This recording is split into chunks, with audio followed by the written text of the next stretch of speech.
Svaniti i tempi in cui investiva nel ciclismo, nel Pirata, Marco Pantani, la catena imolese di magazzini ha cominciato a perdere velocità nel 2014 e a non pagare più i fornitori. 3 anni di amministrazione straordinaria, quindi nel 2018 la cessione del ramo d'azienda a una società veneto-polacca, la Shernon, dichiarata fallita il 24 maggio scorso.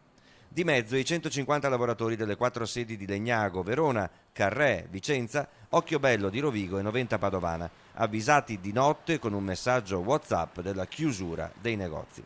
A Noventa lo stipendio di maggio non si è ancora visto e l'affitto del capannone non viene pagato da gennaio. I dipendenti da tempo sono tutti a part-time per ridurre il costo del lavoro. Sulle spalle hanno anni di contratto di solidarietà e la cassa integrazione, cose già viste.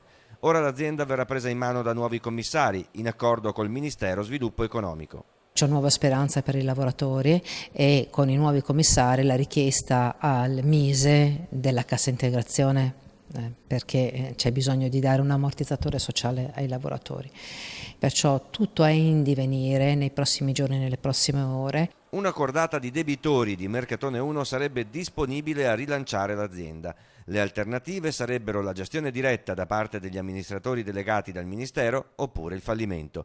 I dipendenti attendono anche il contributo della Regione Veneto e a governo e opinione pubblica dicono non dimenticateci.